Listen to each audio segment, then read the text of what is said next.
Last night, I read about a Cybertruck owner who says, I picked up this Cybertruck on October 30th. On November 3rd, it was dead, and Tesla has no idea what's wrong. Finally, they called me last night. Wow. Let's look at his troubles with an unresponsive truck that may actually be potentially linked to the latest recall. That's my personal opinion. But Tesla seems to be making it right. His writing is very interesting. Welcome back, everyone. This is Armin Harayan from TalkNews.com. If you are here first time, please take a moment to subscribe to this channel and ring the bell and give us thumbs up because what I'm saying is very important that you're about to hear. If you have followed the adventures of new Cybertruck owners, you might have caught Elan Michael's recent experience that's had the community buzzing.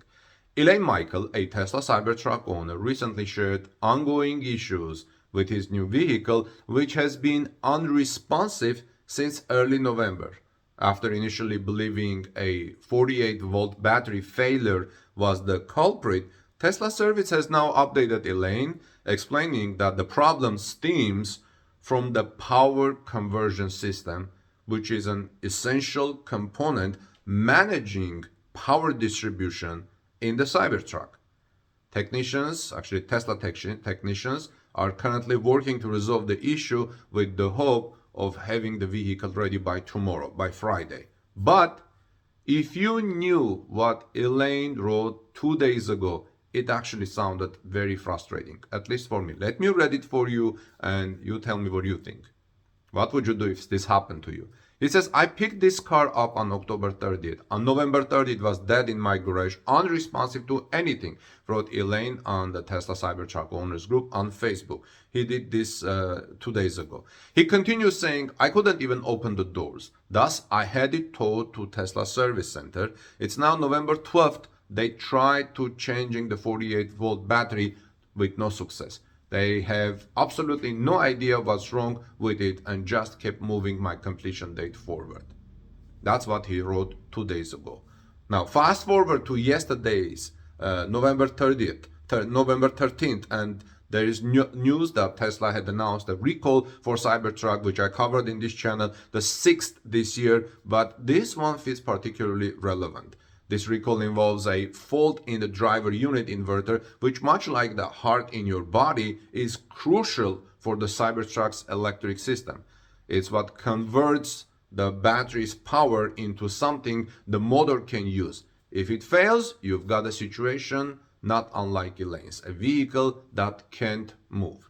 But late last night, Elan gave the group members a new update that Tesla mechanics finally called him. He says, they called me end of the day today and said they figured out the problem with my Cybertruck. It's the power conversion system. Tesla said they will work on it tomorrow, meaning today, and hopefully the car will be ready Friday. We shall see, he says. Last week they told me it was the 48-volt battery, and when they did the work, it didn't help. So I'm holding my breath. End of Elan's quote. Elan's experience has drawn significant attention from other Tesla owners as it coincides with Tesla's recent Cybertruck recall addressing power and connectivity concerns that could cause unresponsiveness. In fact, about 70 people in the Facebook group commented under Elan's post, and they say very interesting things. One of them says, this is a lemon law. Another says, give Tesla a chance to make it right. To which I personally agree. I think this can happen to any car company. And yet others share their own experiences with the Cybertruck. One of them, with a username GinaBoxBina, writes the following. She says, definitely frustrating and hearing this too often on the Cybertruck pages lately. Something similar happened to us on a long road trip.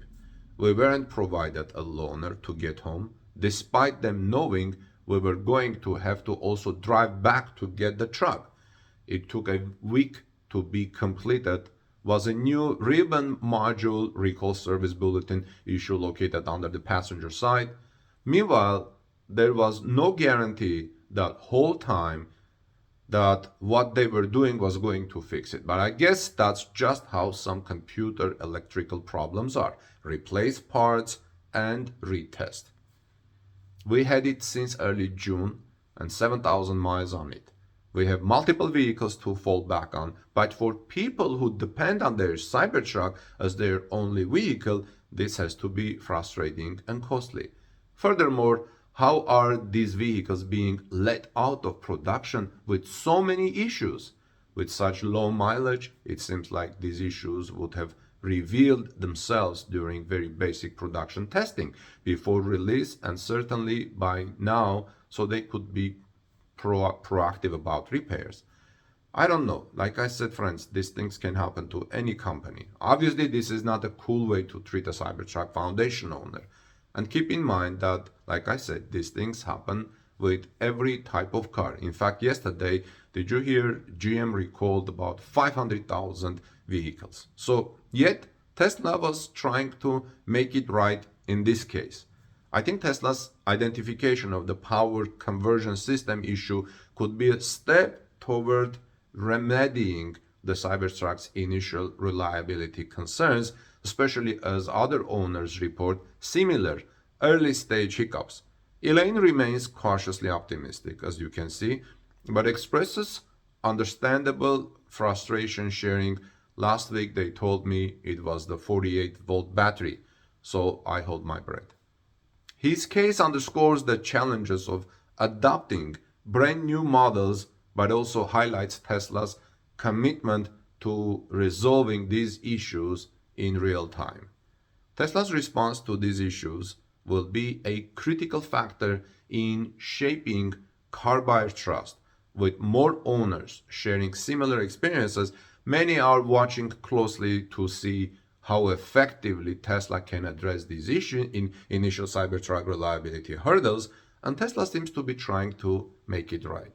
You know, I test drive a lot of vehicles, electric vehicles or hybrid vehicles or gas cars, and when we test drive these vehicles, they're brand new, they're new, and you don't see any problems, but it's just one of the first weeks you test drive them.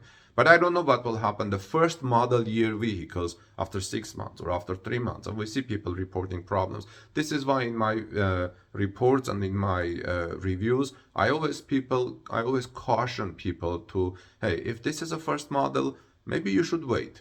On the other day, people risk, their finances buying new car. Some of them want to support Tesla, which is great, and I understand that. I'm an electric vehicle supporter myself. You can see that from my reports in the history of this channel and at torquenews.com. And some people want to support these vehicles because these are new technologies. Others are impatient, and others just like to buy the car. But I caution to wait for the second year. Wait until all the issues come up. The company learns what's wrong with the car. They fix all the possible issues that are not always, you can eliminate all of them.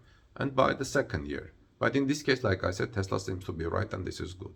Let me know what your thoughts are. Do you own a Cybertruck, or do you know anyone owning a Cybertruck? How is their experiences? Let's have a discussion in the comment section below, and visit us at torquenews.com, friends, for more articles and more news about cars and opinions. God bless you, everyone. I'll see you soon in our next report.